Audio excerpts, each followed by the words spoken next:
এবং এটা বাস্তব সত্য কথা। দারুল সেন্টারে যিনি জয়লাভ করেন, যে মার্কা জয়লাভ করে, সে এমপি হয়, সে উপজেলা চেয়ারম্যান হয়, সে পৌর মেয়র হয়। সেই প্রিয় এলাকায় আজকে 8 নম্বর ওয়ার্ডের কাউন্সিল হচ্ছে ভাইরা আমার। আমি দু একটি কথা বলে আমার বক্তব্য শেষ করব। এখানে অনেক কথা এসেছে যেটা আমাকে ব্যক্তিগতভাবে ব্যথিত করেছে। আমরা জাতীয়তাবাদী রাজনীতি করি, আমাদের যদি কোনো সমালোচনা থাকে বা যদি কোনো দোষ ত্রুটি থাকে, আমরা আত্মসমালোচনা করব। সেই ব্যক্তি হলো শ্রেষ্ঠ ব্যক্তি যে আত্মসমালোচনা করে। মানুষের বিবেক হলো সবচেয়ে বড় দর্পণ, মানুষের বিবেক হলো সবচেয়ে বড় আয়না। আমরা নিজেকে প্রশ্ন করি, নিজেকে নিজের বিবেকের কাছে প্রশ্ন করি, আমরা কে কতটুকু ভুল ত্রুটি করেছি, কে ভুল ত্রুটি বলছি, তখন কিন্তু সব সমস্যার সমাধান হয়ে যাবে। আজকে প্রকাশ্যে আমরা বলে বেড়াচ্ছি ভাইরা আমার, এখানে মাইক লাগানো আছে, কে কি করেছে একে অপরের বিরুদ্ধে আমরা কথা বলছি। এতে কি আমাদের দল লাভবান হচ্ছে ভাইরা আমার? একটি কথা বলি ভাইরা আমার, বিগত 17টি বছর আমরা আন্দোলন করেছি, সংগ্রাম করেছি, নির্যাতিত হয়েছি, নিষ্পেষিত হয়েছি, হত্যা গুমের শিকার হয়েছি ভাইরা আমার। আমাদের অনেক নেতা কর্মী যখন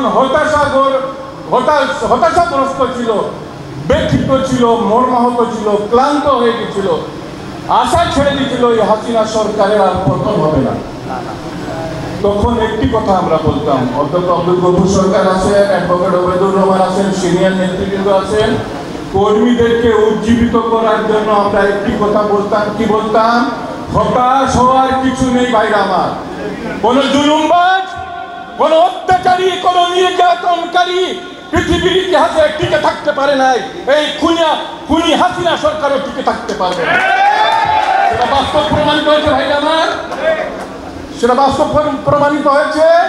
খুনি হাসিনা সরকার বাংলাদেশ থেকে বিতাড়িত হয়েছে, এটা হয়নি ভাইরা আমার, পরিবার সহ বিতাড়িত হয়েছে।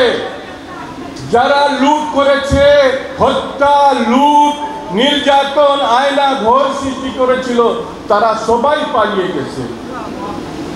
সুপ্রিম কোর্টের প্রধান বিচারপতি পালিয়ে যায়, পৃথিবীর ইতিহাসে এরকম অন্য কোনো ঘটনা ঘটে না।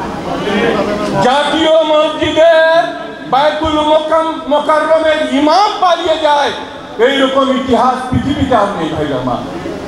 সেই সময় আমরা বলেছিলাম হতাশ হওয়ার কিছু নেই। আজকে বলছি ভাইরা আমার, অতি উৎসাহিত হওয়ার কিছু নেই, উল্লাসিত হওয়ার কিছু নেই ভাইরা আমার। 17 বছর পরীক্ষা দিয়েছি, আরো পরীক্ষা সামনে আমাদেরকে দিতে হবে ভাইরা আমার।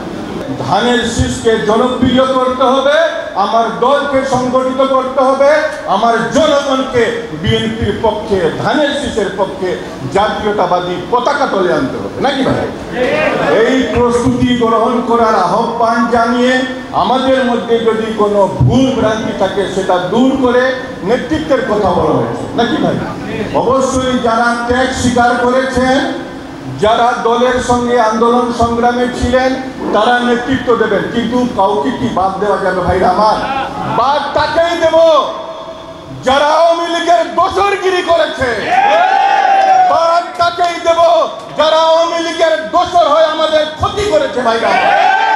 আমার প্রিয় নেতা জনাব তারেক রহমান ঘোষণা করেছেন আমাদের সদস্য সংগ্রহ অভিযান শুরু হয়ে গেছে, যেটা আগামীকাল থেকে সৈয়দপুরগতভাবে সৈয়দপুরে শুরু হওয়ার কথা ছিল। বিভাগীয় সাংগঠনিক সম্পাদকের উপস্থিতিতে কোনো কারণে সেই অনুষ্ঠান স্থগিত হয়েছে। হয়তো বা 2, 4, 5, 7 দিন, 1 সপ্তাহের মধ্যে সৈয়দপুরগতভাবে আমরা নতুন সদস্য সংগ্রহ এবং সদস্য নবায়ন আমরা আমাদের স্পষ্ট নির্দেশনা আছে।